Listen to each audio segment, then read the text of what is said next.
of change, been through a lot of pain. Some things are not the same as they were a year ago, but all will be okay.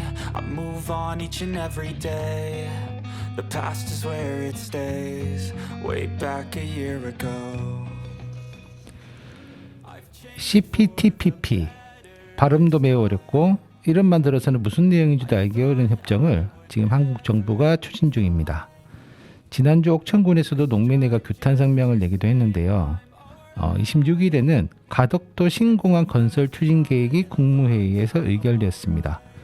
13조 7천억 원이나 들어간 대공사인데 왜 그곳이 공항이 필요한지 여러 얘기가 되고 있는데요. 왜 정부는 시민들한테 충분히 알려지지 않은 상태에서 이런 일들을 진행하고 있을까요?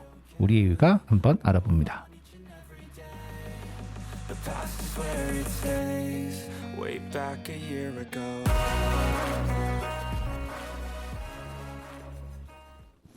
네, 안녕하세요. 우리 의회를 진행하는 하승우라고 합니다. 와, 네, 안녕하세요. 저는 우리 이유를 함께하고 있는 이혜수 PD입니다. 아, 네, 와.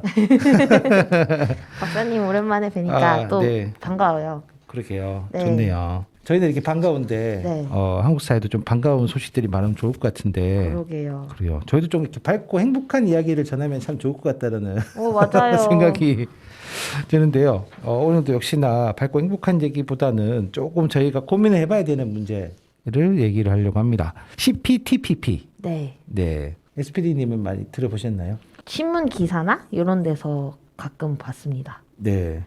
포괄적 점진적 환태평양 경제 동반자 협정. 이름부터 어렵네요. 뭘까요? 포괄적 점진적. 이건 뭘까요?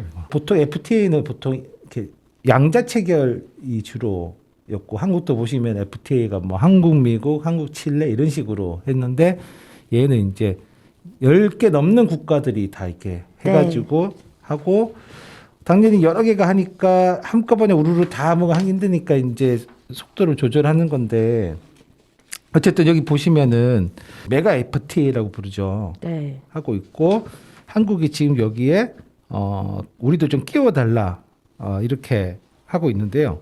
근데 어쨌든 뭐 여기 있는 국가들 중에서 대부분 다 한국이랑 이제 이런 자유무역 협정을 맺었기 때문에 지금 이제 뭐 문제가 되는 건 일본이다.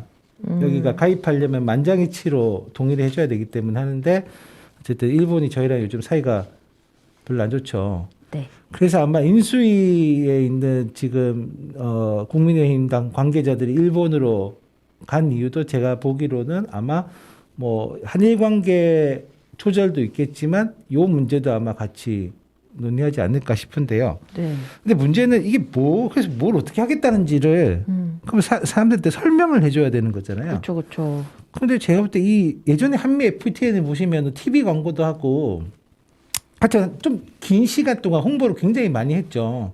이거 하면 어떤 변화가 생기고 가령 뭐 농업 피해는 어떻게 생기는데 이런 부분 어떻게 좀 보완하고 뭐 이걸 체결하면 자동차 수출량이 뭐 늘어나고 뭐 한국 경제가 살아나고 하여튼 어쨌든 제가 볼 때 약간 뻥이었지만 어쨌든 그런 설명 기간이 있었잖아요. 네. 근데 제가 TV를 잘 안 봐서 그런데 이 CPTPP에 대해서는 설명하는 거 혹시 혜수 PD님은 들어보셨어요? 저는 네. 옥천신문에서 그렇죠. 저도 옥천신문에서만 봤어요. 네.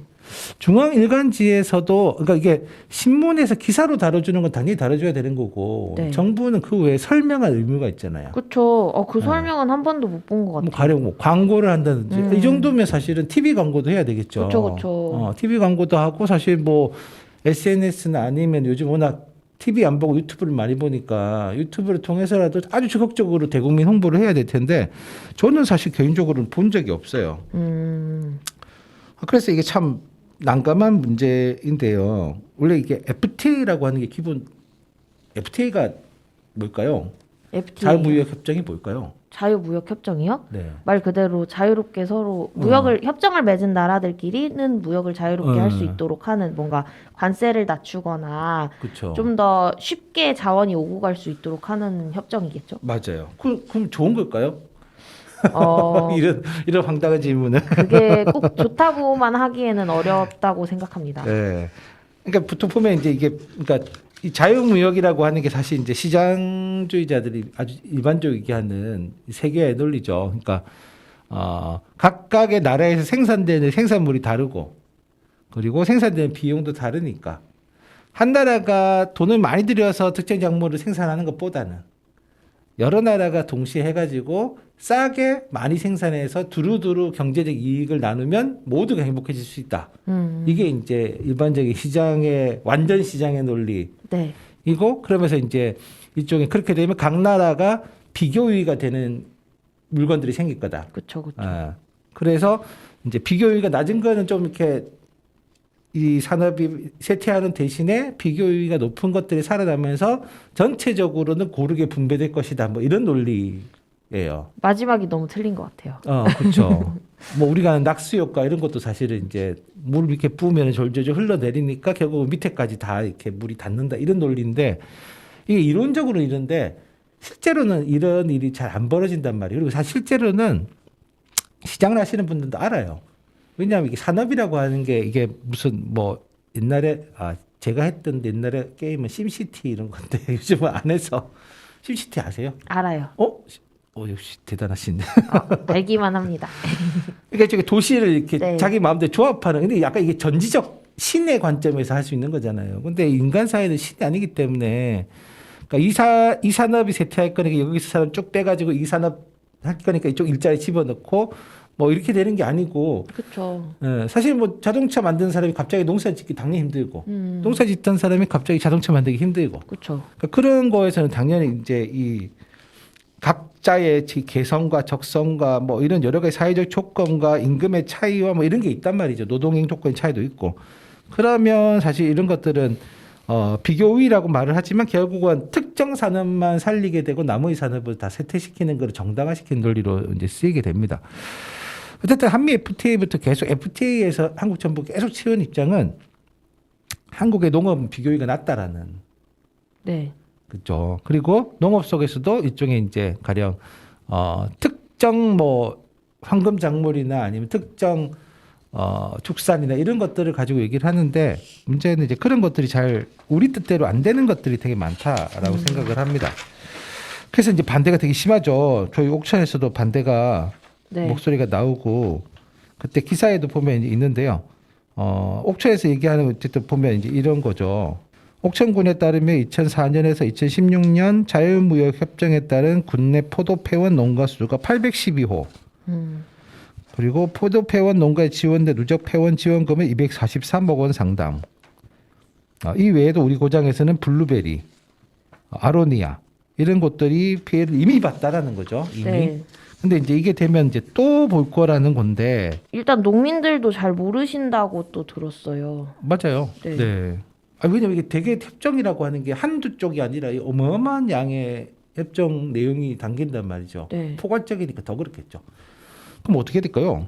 저는 사실 CPTPP를 네. 하면 안 될 것 같아요. 하면 안 되는데 지금 우리는 굳이 안 해도 되는데 지금 하겠다고 막 난리 치고 있는. 막아야죠. 우리 좀 받아주세요. 우리 좀 받아주세요. 뭐 이런. CPTPP가 네. 개방 수준이 최고 수위가 될 거다라고 네. 계속해서 얘기를 하고 있잖아요. 네. 그럼 정부가 뭔가 그에 대한 대책을 세워놓고 이 정책을 협정을 그러니까요. 추진을 하거나 아니면은 대책을 세울 수가 없는 거면 추진을 하지 말아야죠. 맞아요. 그 제가 매우 좋아하는 우리 농촌사회학자 네. 정원정 선생님도 이렇게 말씀하셨네요. 먹거리 안전과 검역 주권을 위협하는 악마적 요소인 자국 원산지 규정과 동식물 위생 검역 규정이 국민들에게 충분히 설명되지 않았는데 협정만 서두르고 있다. 대외 협정에만 공들일 게 아니라 국민들과 논의하는 대내 협상에 힘써야 한다. 그렇죠. 네. 당연히 어쨌든 뭐 우리는 먹거리 안전성도 사실은 문제이고 어쨌든 검역과 관련해 가지고도 지금 여기 보면은 뭐 특정 지역에서 가축이나 질병이나 병해충이 발생해도 국가 내 다른 지역에 생산되는 농축산물 수입을 허용해야 된다. 이런 식의 이제 것들이 들어가 있는데 뭐 이런 거 사실은 저희가 사실 예전에 보면 2008년도에 미국산 쇠고기 광우병 반대 가지고 촛불 시위를 그렇게 오래 하면서 싸웠잖아요. 그렇죠. 이건 알셉 얘기하시는 거죠. 네네. 네. 그러니까 그런 거는 보면 그렇게 보면 결국 이거를 어떻게든 간에 이런 중요한 어떤 규정의 변화에 대해서는 국민들하고 소통을 해야지. 이미 우리 경험했잖아요. 소통 안 하면 이런 일이 발생한다. 촛불 집회 같은. 그럼 이건 뭐지? 정권 사실 이거는 뭐 윤석열 정부가 추진하는 게 아니라 사실 문재인 정부가 추진하는 게 때문에 뭐지? 정권 말게 꼭 이런 식으로 해야 되나? 약간 이런 이제 생각이 들 수밖에 없는 거죠. 그리고 우리가 CPTPP 얘기하고 있지만 R7은 또 이미 내년 2월 1일에 그러니까요. 지금 말씀하신 협정이 발생을 하는 거잖아요. 그러니까 사실 지금 이제 한창 뭐 인도네시아산 팜유 얘기도 나오고 먹거리 관련된 주권이 사실 흔들릴 수 있고 어쨌든 이 결국 농수산물의 절대량이 줄어들면 너무나 당연하게 우리는 가격 상승을 예상할 수 있잖아요. 그렇죠. 그리고 제가 최근에 어제 검색해 봤더니 지금 대학교 학생 식당의 가격이 7,000원까지 올랐다고. 얼마때 드셨어요? 저요? 네. 저는 그래도 5,000원? 5,000원? 네. 저는 1,500원. 우와. 아니야, 3,000원도 있었던 것 같아요. 이게 섞여 있었는데. 근데 이제 지금 학생 식당들에서 네. 7,000원인데 먹을 게 없다고. 아, 학생 식당에서요? 그러니까 이게 이미 물가가 이제 쭉 오르고 있는 거죠. 그리고 어쨌든 물가의 기본 요인들은 이제 식량, 농산물 가격이 상승하는 게 맞는 거고. 근데 이제 문제는 이 속도가 낮춰지는 게 아니라 더 높아질 텐데 사실 여기에 가입한다라고 하는 거는 사실 국내적인 생산 기반에 완전히 이렇게 타격을 줄 수 있는 형태로 갈 것 같아서 심각하게 걱정이 됩니다. 네. 정부는 수입을 해서 그 가격을 낮출 수 있다고 생각하는 것 같은데 그러면 또 네. 국내 농민들은 아예 생계를 유지하기 어려운 거잖아요. 그렇죠. 그런 부분을 전혀 고려하고 있지 않은 것 같아요. 그리고 또 사실 이게 우리는 CPTPP도 잘 모르겠는데 네. 이미 또 여기서 또 저희 보면 미국이 이게 대한 관심이 약간 사라져서 네. IPEP, 네. IPEF 또 새로운 게 나와요. 인도 태평양 경제 프레임워크 네. 또 이런 거를 또 이제 막 한다고 정말 이 국제 협정들이 어쨌든 그러니까 이게 정말 설명 없이 이렇게 그러니까 미국인들도 알까요? 글쎄요. 제가 미국이 살진 않아서 얼마나 광고를 하셨는지 모르겠지만 그러니까요. 이게 2021년 10월 달에 바이든 미 대통령이 네. 발표를 했고 한국도 들어가 있는 그래서 뭐 이거는 디지털 경제에서 뭐 탈탄소 청정 에너지 뭐 이런 식까지 한다고 하는데 이것도 어쨌든 간에 뭐 협상 준비에 들어갔답니다. 한국도 TF가 만들어지고 아 근데 진짜 국가가 이런 협상을 할 때 너무 국민들한테 설명을 아예 안 하는 것 같아요. 그러니까요. 이게 뭐냐 어쨌든 법적인 과정은 그거죠. 행정부가 추진하고 국회에서 비준만 받으면은 국제협정이 승인되는 거잖아요. 절차적으로 본다면. 네. 그런데 당연히 그러니까 가령 정부가 안 하면 누가 해야 될까요? 국회가요? 국회가 해야 되겠죠. 네. 근데 지금 한국은 정부도 안 하고 국회도 안 하고 이런 아주 이상한 상황이 되고 있고 뭐 그러니까 옥천에서 지금 이제 저희 칼로스 산 쌀이 또 다시 이제 농협마트에 등장하는 또 이런 일까지 막 벌어지고 있는 거죠. 땡땡마트에 칼로스가 다시 입고되는 사태가 발생하는 것도 사실 이제 보면 이제 이게 그런 방향으로 계속 하고 있다는 얘기겠죠. 사회 자체가. 이게 꼭 그 마트 하나의 문제가 아니고 정부가 그런 부분을 전혀 고려하고 있지 않으니까 맞아요. 개개인의 업체가 쌀을 선택해서 소비하는 그러니까 더 낮은 가격의 쌀을 자꾸 가지고 오게 되는 거잖아요. 그러니까 그런데 또 그렇게 식당에서 낮은 가격의 쌀을 쓰면 또 그 쌀을 먹는 소비자들도 네. 어쨌든 간에 이게 뭐 다 아무런 문제 없다고 얘기하지만 제가 볼 때 어쨌든 뭐 이게 우리가 사람이 먹는 게 결국은 그 사람의 건강과 다 직결돼 있지 않습니까? 네. 그러니까 사실 이제 그런 것들에 대해서 정부가 책임져야 되는데 한국은 정부가 그냥 시장에 맡겨줄 테니 알아서 해라. 뭐 이렇게 가는 거는 심각한 문제이고 또 하나는 어쨌든 시장에 맡겨서 알아라. 이게 되게 합리적인 것 같지만 최근에 정말 비합리적인 결정이 나온 게 제가 볼 때는 가덕도 신공항. 심지어 이 모든 정부 대형 사업에는 네. 그 예비 타당성 조사라고 하는 걸 해요. 네. 그걸 해가지고 BC 분석이라고 얘기하는데 비용 편익 분석. 그러니까 여기서 돈을 쓴 만큼 어쨌든 똔똔은 나와야 된다라는 거죠. 그래서 네. PC 분석에서 1이 어찌 보면 이제 요 타당성이 있다의 기준이고 조금 더 넉넉해서 한 0.7까지는 봐주는 경향은 있어요. 왜냐하면 공익 사업이라고 하는 거는 꼭 네. 수익이 나야지만 공익적인 게 아니니까. 그쵸. 예, 그래서 0.7인데 근데 보통 0.5는 안 하거든. 그러니까 이 사업은 너무 안 된다. 네. 그 얘기를 하는데 가덕도 신공항 같은 경우 0.5가 안 됐습니다. 그런데 지금 이거를 굳이 면제시켜서 예비 타산성 조사를 면제시켜서 무려 돈이 13조 7천억 원. 13조 7천억 원이면 거의 4대 강과 맞먹는 네. 수준의 돈입니다. 그리고 사실 가덕도는 사실은 그런 활주로 입지에 맞지 않다라고 하는 이미 결과가 나왔음에도 13조 7천억을 들이고 공사 기간은 9년 8개월. 9년 8개월의 공사 기간 하는 이유는 뭘까요? 그만큼 공사가 힘들다는 얘기겠죠. 아. 손은 많이 대야 되고, 그러니까 섬을 깎아내고 매립하고 이런 작업들이 들어가야 되고. 네. 생각해 보시면 섬에 매립하려면 어떻게 될까요? 딴 데서 가져와야 되잖아요. 가져와야 되죠. 네. 그것도 하세월이겠죠. 어쨌든 지금 이제 이거를 지금 환경단체 다 반대하고 다른 다 반대하는데 굳이 정권 말기에 네. 이런 결정을 내려야 했을까? 근데 이게 아까 사회적 가치가 있으면 경제성이 낮아도 필요하다고 말씀을 하셨는데 가덕도 신공항이 네. 경제성이 낮음에도 반드시 해야 할 정도로 사회적으로 필요한가요? 뭐 이게 어쨌든 수도권 중심으로, 그러니까 인천공항 중심으로 국제 물류가 움직이니까 동남권에도 이쪽에 물류 허브 하나를 만들어야 된다라고 하는 건데, 근데 사실 생각해 보시면 이제 이게 부산 경남권에 김해공항이 있긴 한데 김해공항이 옛날에 한번 사고가 났었어요. 근데 생각해 보시는 거죠. 김해공항도 사고가 나는 게 어쨌든 이렇게 활주로고 확보가 충분히 안 돼가지고 예전에 한번 났는데, 그러면 거기가 안 좋으니까 아예 새로운 데다가 새로 짓자 하고 기존에 있는 곳을 더 보완하고 해가지고 공항을 활용하는 거하고 어느 게 더 경제적일까요? 기존에 있는 걸 보완해서 활용하는 그렇죠. 것이죠. 네. 근데 다른 경제로 생각해 보면 새로 우리 집도 마찬가지잖아요. 네. 리모델링 하는 거랑 완전히 부수고 재건축할 때 왜 네. 사람들은 재건축을 할까요? 그걸로 인해 이제 수익을 버는 그렇죠. 사람들이 있으니까. 건설 경기가 네. 활성화됩니다. 네.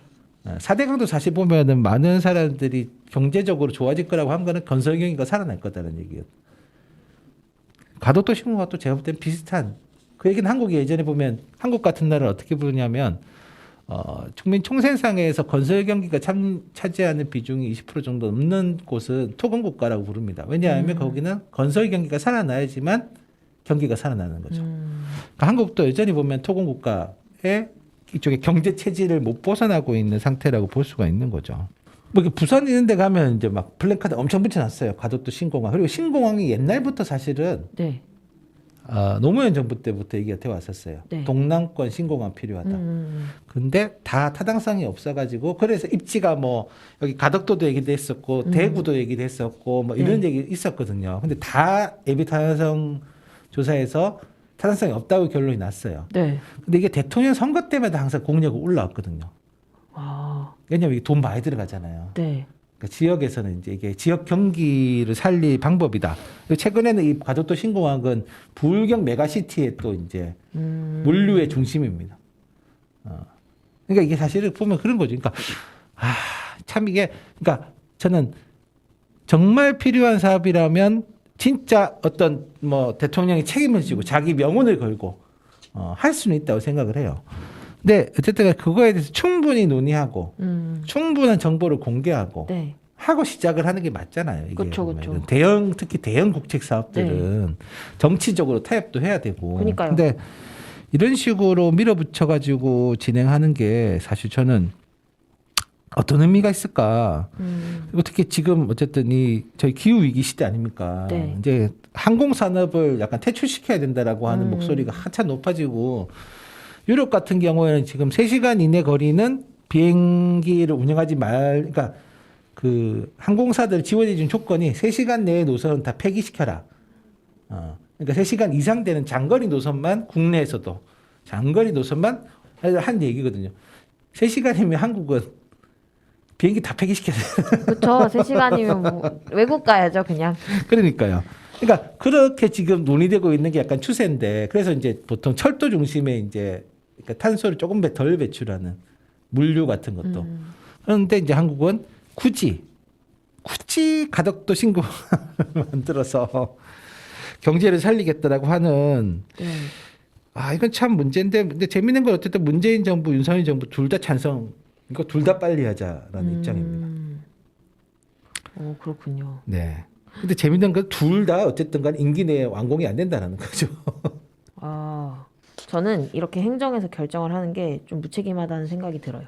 좀 무책임한 많이. 게 아니라 많이 네. 아주 왜냐면 많이 무책임한 거죠. 이게 본인들은 그냥 이렇게 책상에서 앉아서 이럴 것이다 편익 분석하고 그래서 결정을 내리는 건데 이게 사람들한테 영향을 너무 많이 미치잖아요. 그렇죠. 근데 그 부분에 대해서 충분히 고민하고 같이 논의하고 있지 않다는 걸 자각을 하지 못할까요? 그러니까요. 못하니까 하겠죠. 알고 하면 진짜 나쁜 놈들. 네. 있죠. 그래서 사실 저는 약간 요즘 한국 사회에 약간 걱정되는 건 뭐냐 하면 네. 이런 중요한 결정들이 충분히 시민들한테 정보도 공개되지 않고 충분히 논의도 되지 않은 채 그냥 일방적으로 결정된 일들이 너무 잦아지고 있다. 특히 네. 그런 결정들의 규모가 이제는 더 커졌다.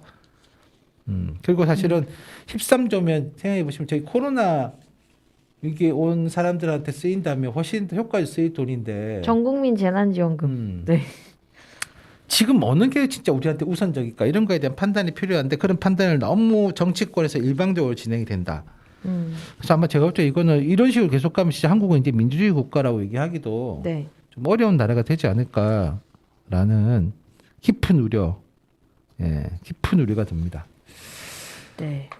SPD님 어떻게 예측하십니까? 좀 이제 이런 문제가 개선이 좀 되게 갈까요? 왜 웃으세요? 아니 저는 그냥 이 사건들이 다 공통점이 아까부터 너무 안 물어보고 너무 안 알려주고 마치 그 자유라는 용어 굉장히 좋아 보이잖아요. 네. 좋아 보이는 자유라는 용어, 신공항 엄청 좋아 보이는 그냥 그런 용어를 써서 사람들이 별로 생각할 만큼의 자료는 주지 않고 본인들이 의사결정은 하고 이게 좋은 거야, 할 거야 라고 얘기를 하는 상황들이 계속해서 이어지는데 이 쌀값 문제나 공항 문제뿐만 아니고 예전에 옥천에 들어온 수소도 그랬고 맞아요. 네, 다 마찬가지 맥락이잖아요. 정부가 주도해서 진행하는 사업을 심지어 이제 촛불 정부라고 하며 국민들의 힘으로 만들어진 정부에서도 이렇게 사업을 추진을 하는데 앞으로는 어떻게 하실까 지금 막 대통령 관저 그렇죠. 네, 네, 청와대도 피플스 하우스로 바꾸시고. 네, 그래서 좀 걱정이 많이 되지만 그럼에도 불구하고 이렇게 계속 얘기를 하면 완전히 개선되진 못해도 덜 나빠지는 부분이 조금은 있지 않을까 네. 생각합니다. 아주 조심스러운 예측을 하시는. 네. 네, 그래서 오늘은 저희가 음악을 한 듣고 가야죠. 네. 그래서 저렇게 얘기하고 있지만 부럽지가 않다. 맞아요. 의미를 취지로 최근에 나온 장기하의 신곡이죠. 부럽지가 않아를 들어보겠습니다.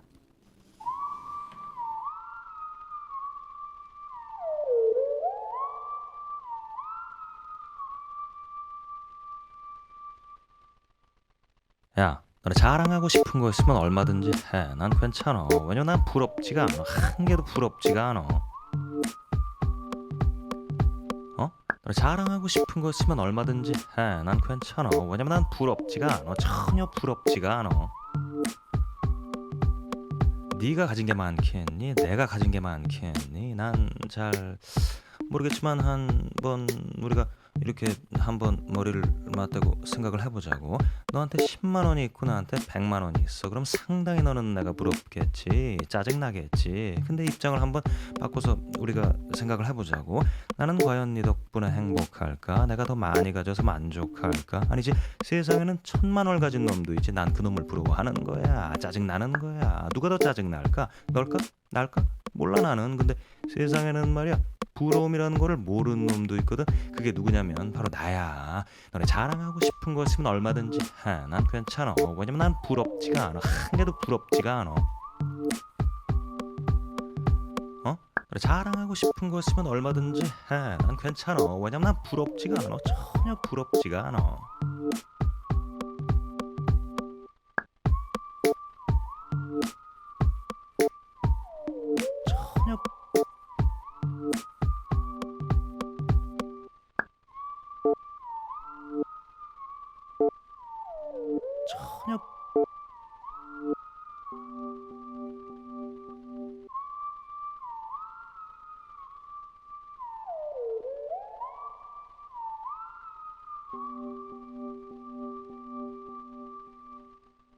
그게 다 부러워서 그러는 거지 뭐. 아니 괜히 그러는 게 아니라 그게 다 부러워서 그러는 거야. 아 부러우니까 자랑을 하고 자랑을 하니까 부러워지고 부러우니까 자랑을 하고 자랑을 하니까 부러워지고 부러워지고 부러워지고 부러우니까 자랑을 하고 자랑을 하고 자랑을 하고 자랑을 하고 부러워지고 부러우니까 자랑을 하고 자랑을 하니까 부러워지고 부러우니까 자랑을 하고 자랑을 하니까 부러워지고 부러우니까 자랑을 하고 자랑을 하니까 부러워지고 부러우니까 자랑을 하고 자랑을 하니까 부러워지고 자랑을 하니까 부러워지고 부러워지고 아주 뭐 너무 부러울 테니까 너네 자랑하고 싶은 거 있으면 얼마든지 해. 난 괜찮아.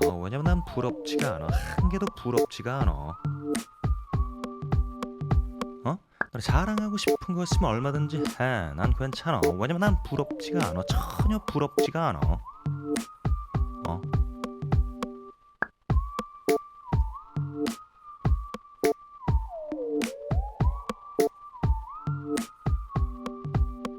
괜찮아.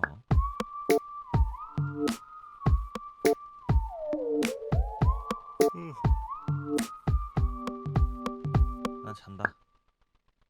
노래를 듣고 왔습니다. 이 노래에 대해서 어떻게 생각하시나요? 부럽지가 않아?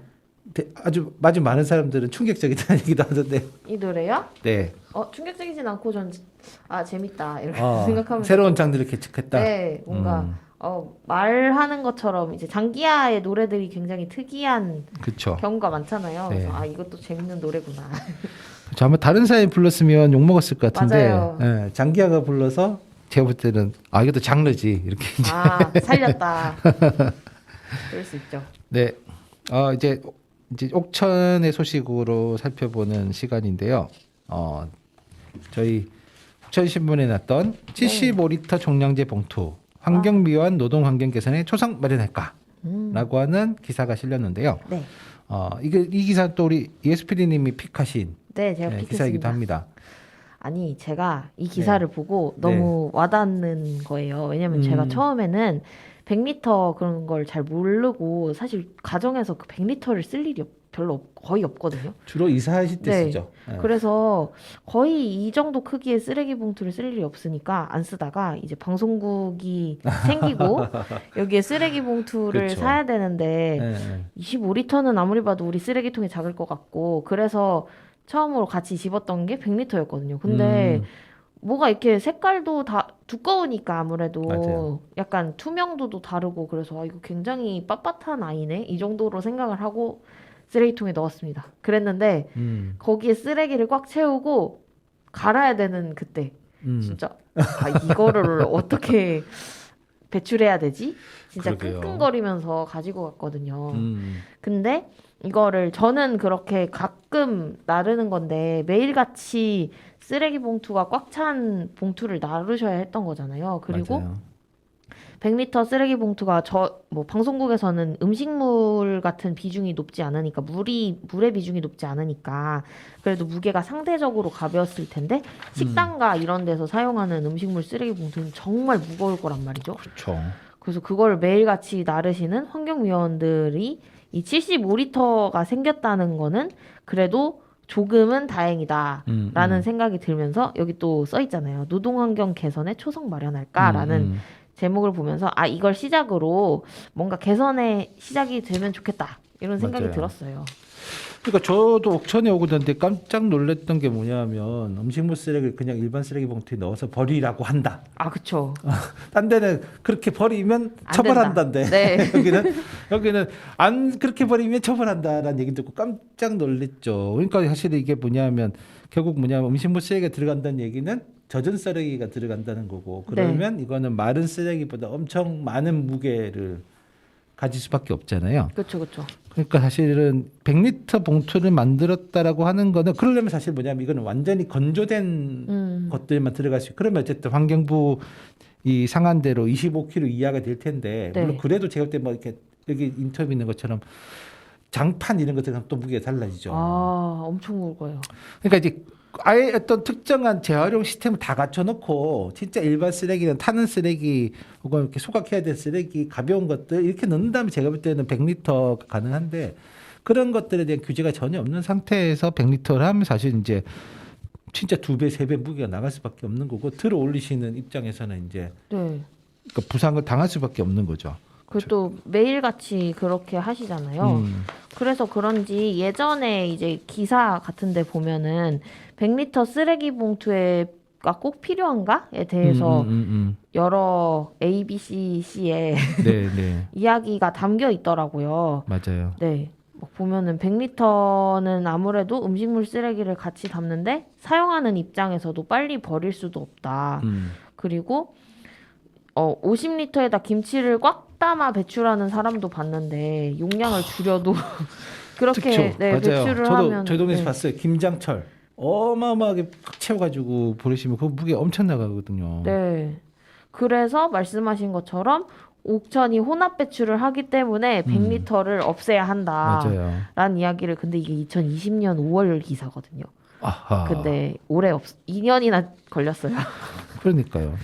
네, 이렇게 그렇게. 실제 생활에 되게 네. 많이 연관되어 있는 문제들에 대해서는 빨리 반응을 해줘야 되는데 정치는 정작 이런 문제는 반응이 너무 늦고 네. 앞에서 얘기했던 그런 문제 반응이 너무 빠르고 그니까요. 아니 이거 2년이나 걸릴 문제가 사실 아니잖아요. 그렇죠. 왜냐하면 이 쓰레기는 지방자치단체 소관이기 때문에 뭐 중앙정부에 문의할 필요도 없습니다. 그냥 여기서 결정하면 됩니다. 근데 이런 거는 제대로 안 하고 아까 얘기한 그 무역 농민들한테 영향 미치는 맞아요. 굉장히 다수에게 또 그것도 물론 다수에게 영향을 미치고 이것도 다수에게 영향을 미치는 거지만 네.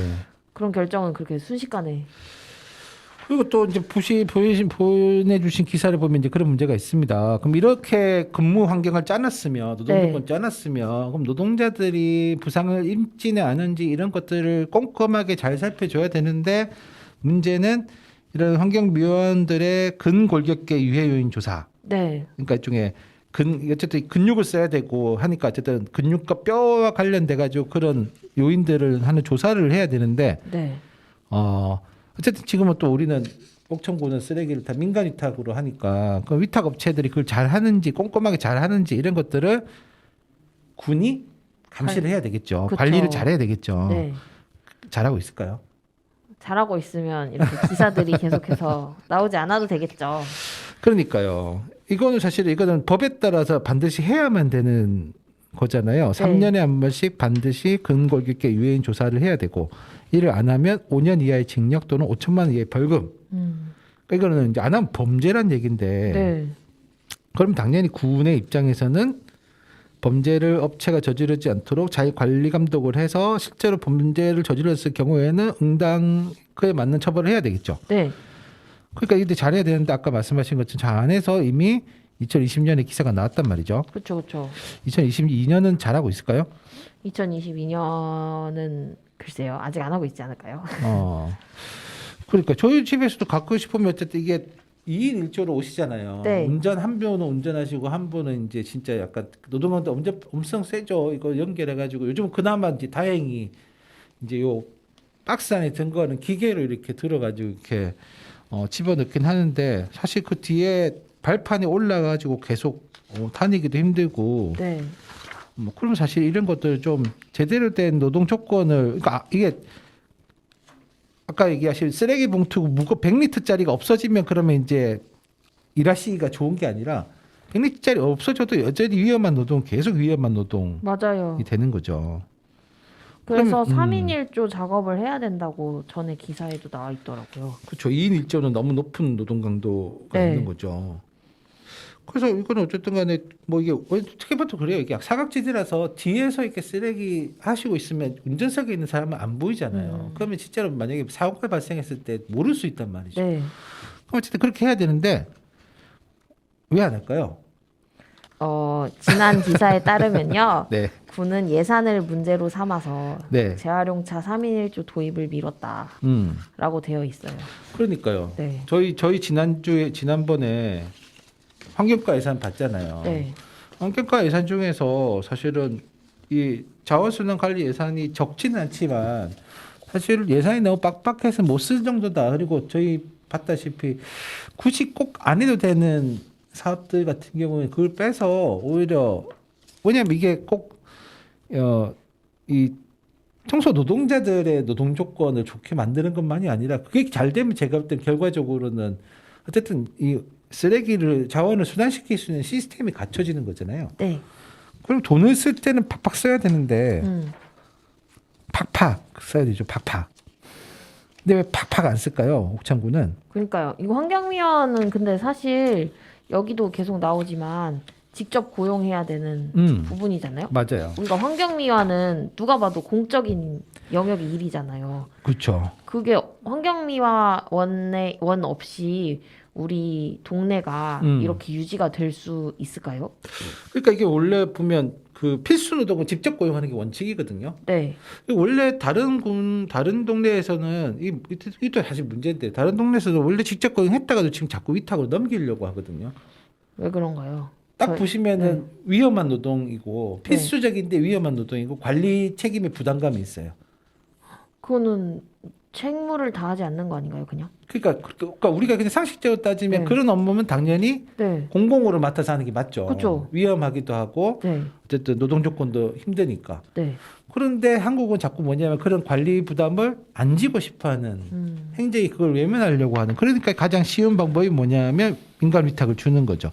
위탁을 주면서 그러면 충분히 인력을 배치하고 뭐 3일 1조로 근무하고 그다음에 어쨌든 제가 볼 때는 이 노선도 문제거든요.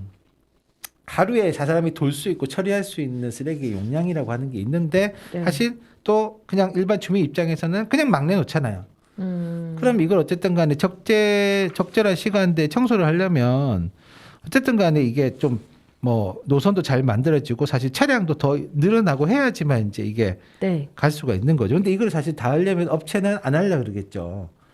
그러면 결국은 뭐냐면 그럼 군이 이걸 이제 공공행정이 체계를 맡아가지고 인력도 늘리고 시설도 보강하고 해가지고 그다음에 어쨌든 뭐 지금같이 이 음식물 쓰레기 자신처럼 계속 이걸 다 섞어서 배출해야 되는가도 사실 고민이니까 일종의 군의 전체적인 자원순환 체계를 네.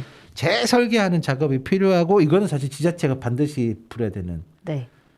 건데 이번 지방선거 때 할 수 있을까요? 이번 지방선거요? 혹시 옥천신문 유튜브 채널 보신 적 있나요? 선거 관련된 유튜브 채널요? 네네. 네, 한 번은 봤습니다. 거기 보면 이제 후보자들의 정책이 맞습니다. 네. 나오는데요. 네. 저는 아직 못 들어봤습니다. 그러니까요. 네. 뭐 아직 못 들어봤으면 나중에 얘기해야지. 짜잔 보여줘야지. 본선거 때 뭐 이렇게 하신 분은 또 그럼 좋겠네요. 있으면 네. 좋겠죠. 네. 네. 그러니까 아마 청하시는 분들이 당연히 우리 지역 군의원이나 군수 후보는 당연히 이 정도는 얘기하고 있겠지라고 기대하고 계시니까 그냥 후보님들도 이제 준비하시겠죠. 기대치에 맞게. 네. 그렇죠. 특히 어쨌든 제가 이것도 기후 위기에서 굉장히 중요하다고 저는 생각합니다. 자원을 어쨌든 저희가 계속해서 그냥 지금 버리는 시스템이고 태우는 시스템인데 네.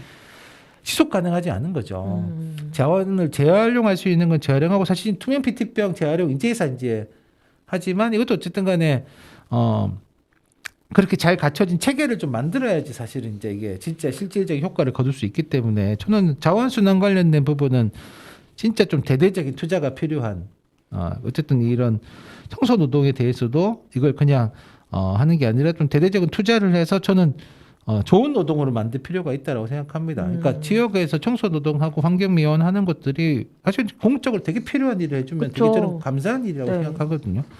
그럼 이걸 어쨌든 깨끗하고 뭐 어쨌든 제가 알기로는 어쨌든 환경미화원 같은 경우는 아마 이게 또 막 그 씻고 옷을 처리하고 이런 것도 하고 다른 지역에서는 뭐 노동자들 같은 경우에 이렇게 그 복장 같은 거는 세탁해주는 시스템을 공적으로 만드는 것도 봤거든요. 네.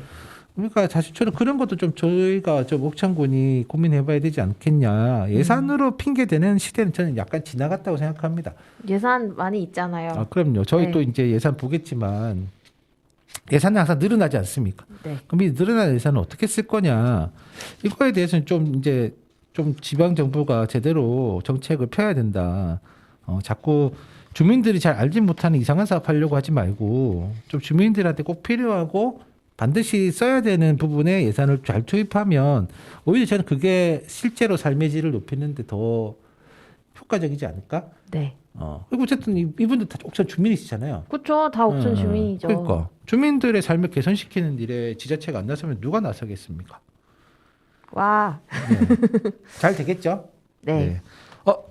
그럼 음악은 뭘 들려주실 건가요?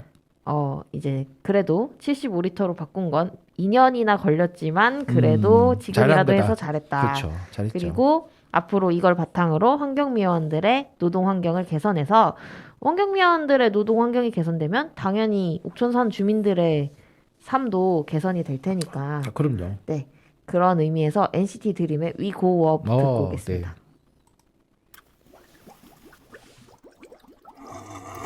시작부터 다 예상 밖의 놀란 스타일 작은 스텝들로 뿜어 내 big vibe Keep up Too slow, too fast 속도 control 폭폭 넓혀 템포 올려 어디서도 기억해 너 be 계속해 똑같이 wild and free 모두 바퀴들고 춤추었고 타다가 또 바라라 let's go Yeah, I know 멀게 보이던 네가 선명해 결국 rendezvous 좀 더 멀리 날아보려고 해 서툰 날 빛나게 해준 날에 기억들로 날 아름답게 해 이번 트랙을 끝내자 Time stage We go up We go up up up up go up We go up up up up go up We go up up We go up We go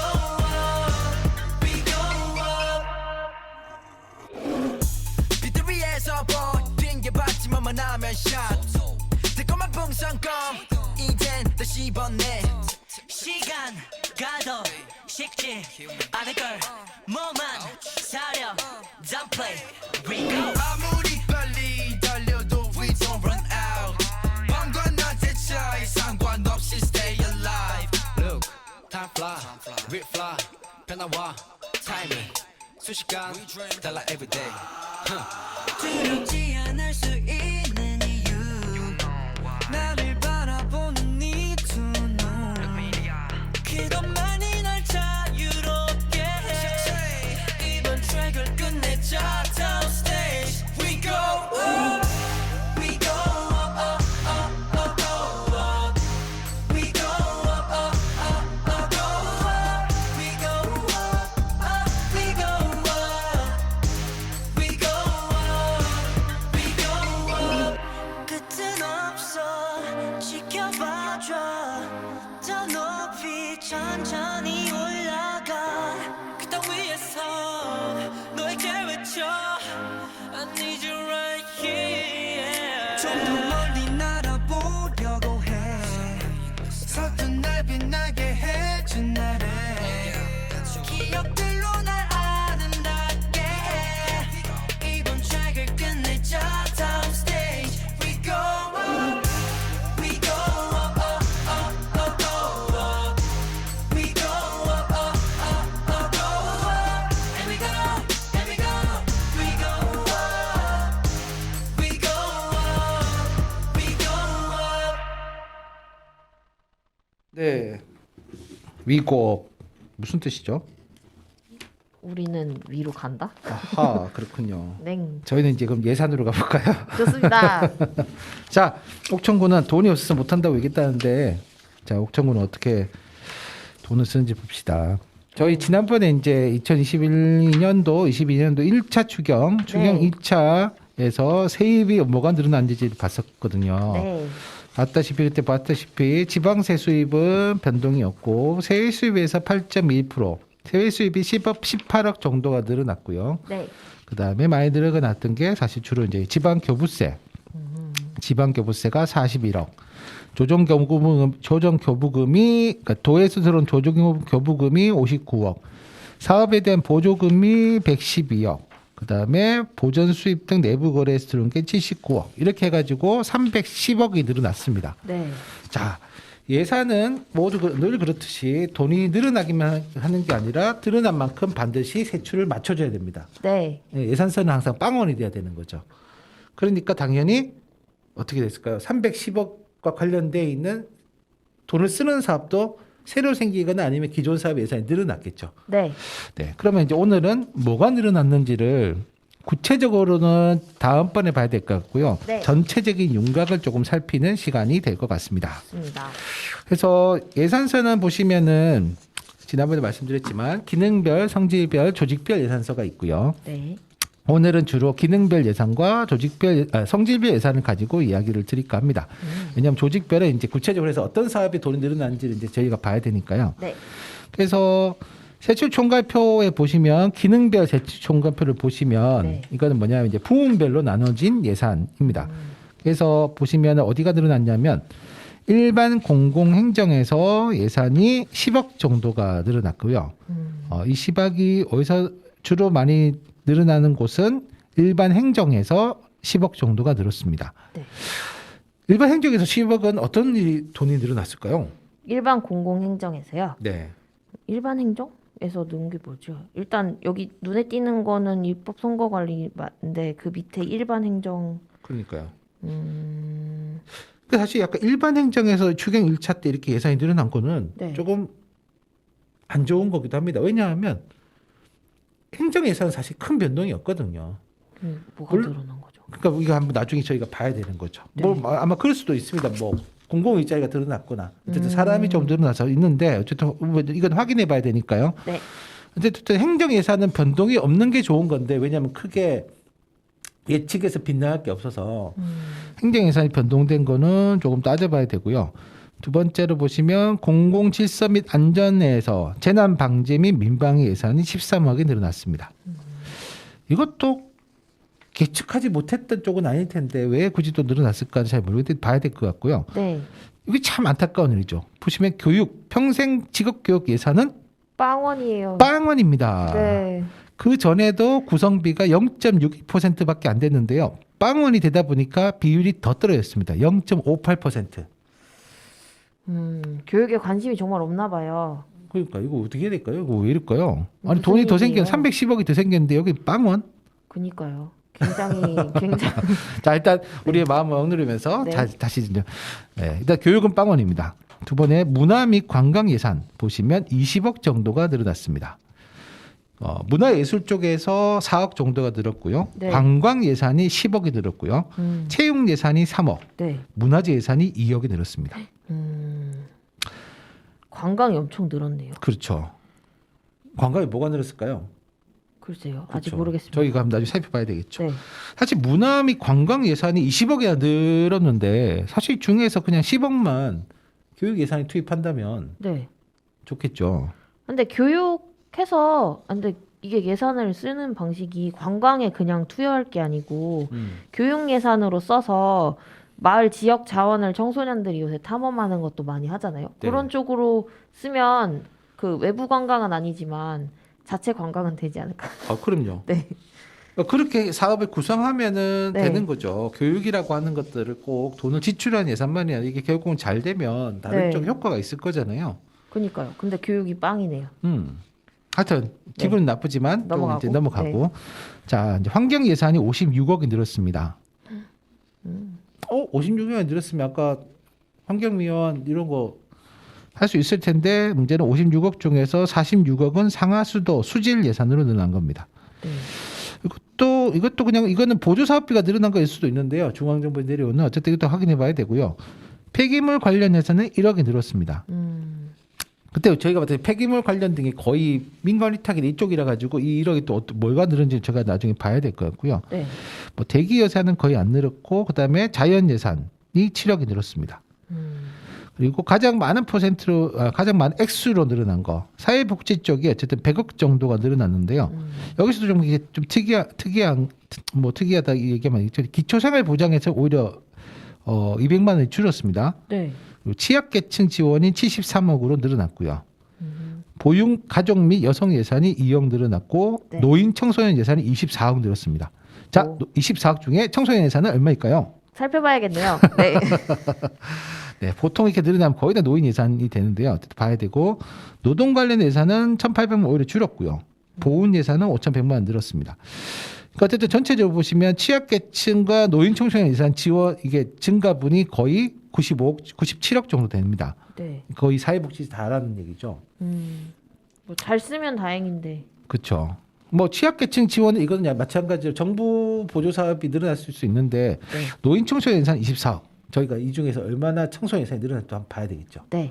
네, 이것도 체크할 게 많네요. 그러니까요. 재밌을 것 같아요. 네. 그리고 보건 예산이 9억이 늘었는데 보건 의료 예산이 9억이 늘었습니다. 뭐 어쨌든 뭐 보건 의료 뭐가 늘었나 이것도 아직 한번 봐야 될 것 같고요. 네. 농림해양수산에서 농업 농촌 예산이 42억이 늘었습니다. 그리고 임업 산촌 예산이 5억이 늘었고요. 네. 그러니까 어쨌든 농림해양 관련해서 48억이 그러니까 없었던 게 아니라 이미 기존에 804억이 있었는데 48억이 늘면서 853억이 된 겁니다. 네. 옥천군에 쓰는 예산이 사회복지 예산 다음으로 농업 예산이 많은데요. 네. 어쨌든 이게 잘 쓰고 있는데 853억 1년에 이거 어마어마하게 큰 돈 아닙니까? 그렇죠. 이게 잘 쓰여진 제가 봐야 될 것 같고요. 네. 그다음에 산업 중소기업 에너지 예산이 34억이 늘었습니다. 산업진흥 고도화. 그렇죠. 산업진흥 및 고도화인데요. 네. 뭐 이것도 사실 32억이나 늘어날 게 뭐지? 그러니까요. 일단 봐야 될 것 같고요. 네. 네, 에너지 자원 개발에서 2억 정도가 늘었고요. 교토 및 물류 예산에서 22억이 늘었습니다. 역시나 도로 예산이 20억이나 늘었습니다. 도로가 뭐 이렇게 쓸 게 많을까요? 아, 원래 보통 주민들이 우리 동네 마을에 도로 좀 놔야 됩니다. 이렇게 얘기해 보통 공무원들이 지금 본 예산 너무 빡빡해서 힘들고 저희가 추경 때 한번 해볼게요. 이렇게 답을 많이 합니다. 아하. 그래서 어쨌든 간에 도로 예산이 20이 좋은데 사실은 근데 또 뭐냐면 도로는 그렇기 때문에 항상 도로는 민원이 막 이렇게 쌓여 있어요. 제가 한번 얘기 드렸잖아요. 추경 때는 사실 공무원들도 310억을 늘려야 되니까 피곤하기도 하거든요. 네. 그럴 때 좋은 방법이 뭐냐면 일단 이제 민원을 하나씩 꺼내가지고 이제 해주는 거죠. 뭐 하여튼 그래서 20억 정도 되고 대중교통 및 물류 등 기타 예산이 1억 정도 되고요. 네. 국토 및 지역 개발로 31억이 늘었는데 지역 및 도시가 29억이 늘어서 이것도 뭐가 늘었는지 한번 봐야 됩니다. 그러니까요. 이름만 봐서는. 그렇죠. 모르겠어요. 그리고 예비비가 36억이 줄었습니다. 네. 네. 그리고 기타 예산도 예산 거의 조금 줄었는데 1,600만 정도 됐고요.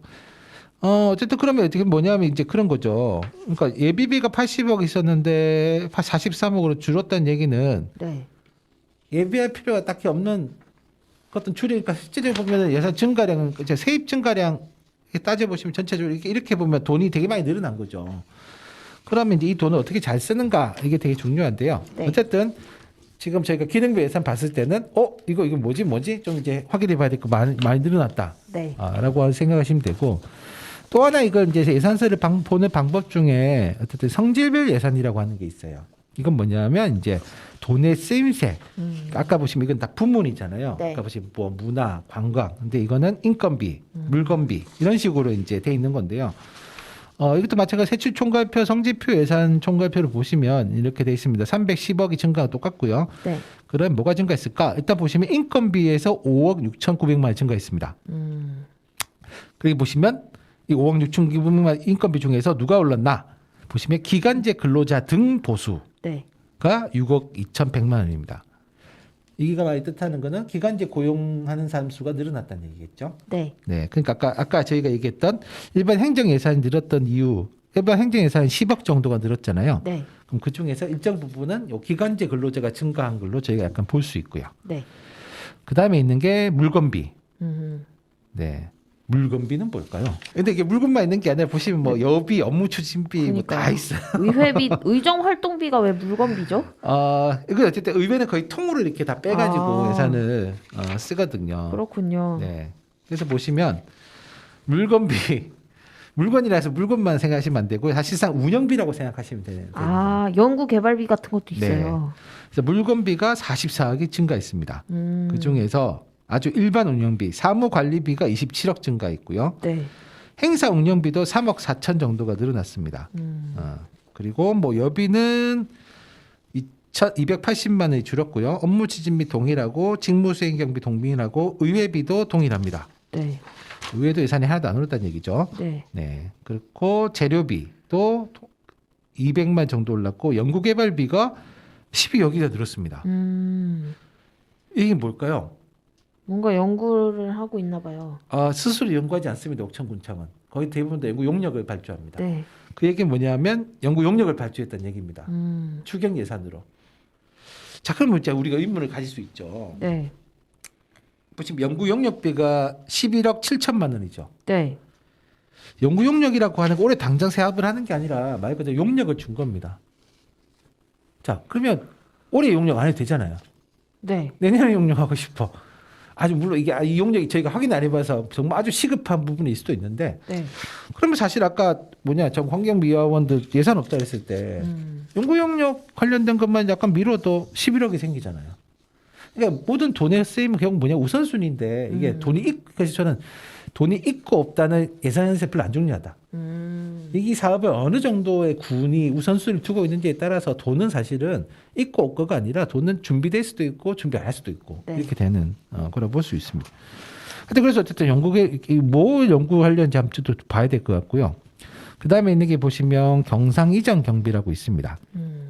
이 말은 뭐냐면 이거는 경상이란 말은 그냥 상시적으로 이거는 그러니까 이전이란 말처럼 이렇게 넘겨주는 예산. 그러니까 시청이 직접 집행하는 게 아니라 이게 남한테 넘겨줘서 돈을 쓰도록 하는 예산이 됩니다. 네. 그래서 보시면 일반 보전금 여기 보시면 뭐 장학금, 학자금, 방범대, 뭐 통장, 이자, 반장, 활동비, 보상금 다 들어가 있는 게 일반 보전금인데요. 네. 이 말 그대로 일반적으로 군이 하는 사업 중에 다 이렇게 넘어가는 예산 그게 102억이 늘었습니다. 네. 보시면 사회보장적 수혜금이 93억 정도가 늘었는데요. 이것도 마찬가지로 좀 살펴봐야 됩니다. 이게 뭐 특별한 문제가 있을 수도 있고 아니면 그냥 일방적으로 늘어날 수 있는 일상적으로. 왜냐 이게 경상경비에서 늘어난 거라서요. 그리고 방범대원 실비 지원이 늘어났습니다. 자, 방송을 듣고 계신 자율방범대원 여러분. 네, 지난 예산이 1억 3천만 원인데 1억 5,600만 원으로 늘었습니다. 네, 자율방범대 필요하신 거 많이 신청해 주시고요. 그 다음에 또 늘어난 게 예술단원 운동부 등 보상금. 네. 이 3,800만 원 늘었습니다. 그리고 제일 많이 는 거는 기타 보상금인데요. 이또 뭔 기타 보상금 늘었는지 저게 좀 봐야 될 텐데요. 어쨌든 그렇고요. 이주 및 재해 보상금이 5천만 원 늘었습니다. 네. 그리고 포상금이 330만 원 늘었고요. 연금 부담금은 거의 없고 배상금 없고 출연금도 없고 많이 늘어난 게 민간 이전. 네. 민간 이전이란 말은 뭘까요? 민간으로 돈을 넘겨준다는 얘기입니다. 민간이 돈을 쓰도록. 근데 민간이 돈을 쓰도록 넘겨주는 거지만 세금이니까 당연히 어떻게 될까요? 다시 이제 정산을 하겠죠. 관리를 해줘야 됩니다. 네.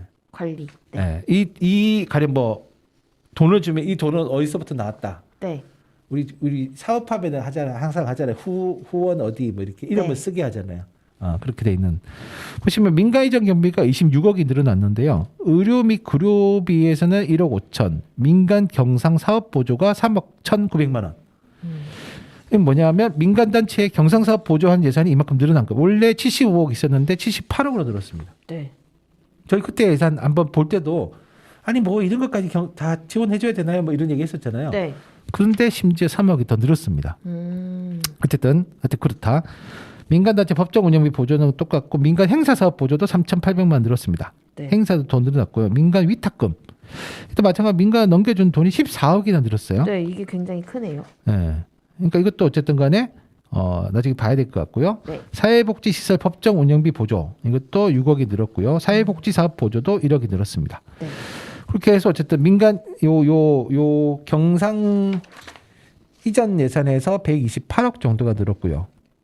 그리고 어쨌든 요 자치단체 이전 예산은 조금 줄어들긴 했는데요. 그렇고 그다음에 있는 게 이제 자본지출 예산이라고 해서 이거는 이제 일종의 시설. 아까 저희가 생각하면 저희가 물건비를 되게 시설로 생각하기 쉬운데 진짜 시설은 이런 약간 자본지출. 왜냐하면 이거는 이제 군의 자본으로 잡히는 것들. 되는 거거든요. 네. 보시면 자본지출에서 146억이 또 늘었습니다.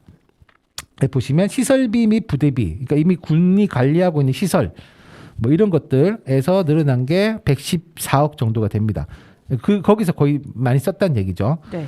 그래서 시설비에서 107억이 늘었고요. 감리비에서 5억이 늘었고 행사 관련 시설비에서 2억 3천만 원이 늘었습니다. 시설비 뭐 늘었는지 나중에 한번 저희가 봐야 될 것 같고요. 네. 그다음에 또 민간 자본 이전. 이것도 마찬가지로 민간한테 필요한 시설들을 넘겨주는 겁니다. 군이 돈을 투입해가지고. 보시면 민간 자본 이전이 또 26억이 늘었어요. 그전에도 302억이었는데 328억으로 늘었습니다. 네. 이런 것들 주로 뭐냐면 가령 그런 겁니다. 군이 무슨 뭐 특화 사업 만든다, 옷 특화 사업 만든다. 근데 뭐 그냥 민간한테 알아서 해 이렇게 하면 안 할 수도 있잖아요. 그러면 그쵸. 이제 군이 우리가 뭐 이런 시설들은 우리가 지원해줄게, 하자 이렇게 해서 하는 건데 어쨌든 또 26억이 늘어나는데 뭐가 늘어났을까 또 한번 저희가 봐야 될 것 같고요. 심지어 이 자체 재원으로 늘어난 게 19억입니다. 하여튼 그래서 봐야 될 것 같고요. 민간 위탁 사업비는 또 5천만 원이 깎였습니다. 뭐가 깎였는지도 사실 민간 위탁 사업은 민간한테 이렇게 넘겨준 사업에서 5천만 원 깎았다는 얘기인데요. 네. 뭐 이것도 한번 봐야 될 것 같고요. 그다음에 자치단체 등 자본 이전, 뭐 공공기관들에 대한 자본 위탁 사업 이거는 1억 8천만 원에 2억이 줄었습니다. 그리고 자산 취득비가 6억 6천만 원이 늘었는데요. 자산 및 물품을 취득한 게 6억 정도 됩니다. 그것도 뭘 또 원래 107억이었는데 113억으로 늘었는데 뭘 더 취득했는지 또 저희가 이제 이것도 다시 보면 지금 취득해야 될 거 아니면 꼭 지금 해야 돼요 이런 얘기 우리 그죠. 항상 이제 항상 그래서 항상 저는 주민들한테도 행정에 얘기하실 때 돈이 있냐 없냐 이런 거 물어보지 마시고 그러니까 다른 거 꼭 지금 해야 되는 사업이 뭐 있냐 그런 걸 물어봐 사실 하는 게 왜냐 그 사업을 안 하면 이 사업을 할 수 있는 거거든요. 네. 하여튼 있고 내부 거래 보시면 내부 거래 22억 늘었는데 기타 회계로 전출되고 공기업 특별회계 이거는 이제 군이 관리하는 이쪽에 공기업들한테 넘어가는 예산으로 12억 정도가 늘어났고요. 이것도 뭐가 넘어갔는지 특별회계 넘어간지 좀 봐야 되는데 있고 아까 예비비는 줄었다 그랬잖아요. 네. 예비비는 36억 정도가 줄어든 상황입니다. 네, 그래서 어쨌든 보시면 전체적으로 옥천군은 지금 어디다가 돈을 많이 썼냐면 사회복지 쪽 예산이 늘어난 거랑 그다음에 이런 농림 쪽의 예산이 늘어난 게 가장 그러니까 기능별로 봤을 때는 가장 그쪽 부분이 컸던 것 같고요. 그다음에 성질별로 봤을 때는 지금 어디가 많이 늘어났냐면 자본 지출 예산. 네. 자본 지출이 146억 정도가 늘어났고요.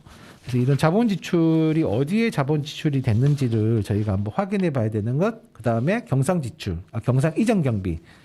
마찬가지로 128억이 늘었는데 여기에는 어쨌든 마찬가지로 자체적으로 쓰는 예산도 있겠지만 어쨌든 민간으로 넘어간 예산도 있고 하니까요.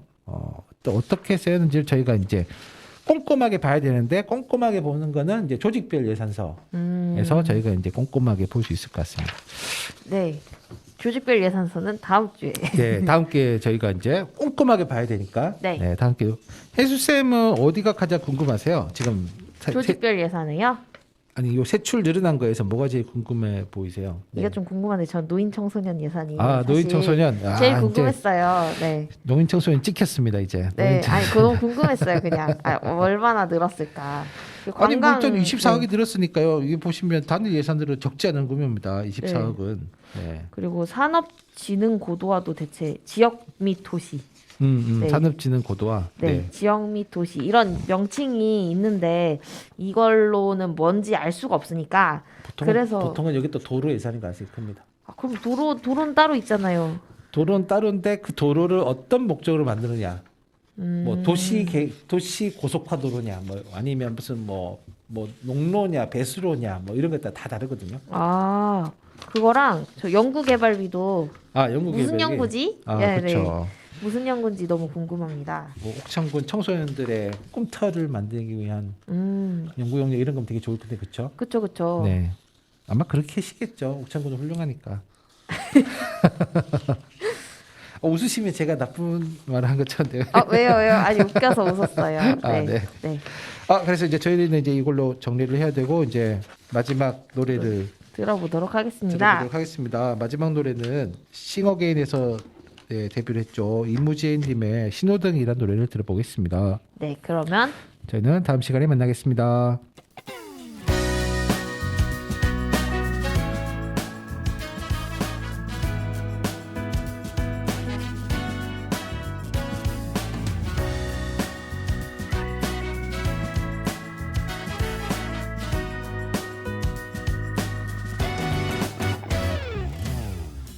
이제야 목적지를 정했지만 가려한 날 막아서네 난 갈 길이 뭔데 새빨간 얼굴로 화를 냈던 친구가 생각나네 이미 난 발걸음 잠을 뗐지만 가려한 날 재촉하네 걷기도 힘든데 새파랗게 겁에 질려 도망간 친구가 내 맴도네 건반처럼 생긴 도로 위에 수많은 동그라미들 모두가 멈췄다 굴렀단 말은 잘 들어 그건 나도 문제가 아냐 붉은색 푸른색 그 사이 3초 짧은 시간 노란색 빛을 내는 저기 저 신호등이 내 머릿속을 텅 비워버렸네 그 빠른지도 느린지도 모르겠어 그저 눈앞이 샛노랄 뿐이야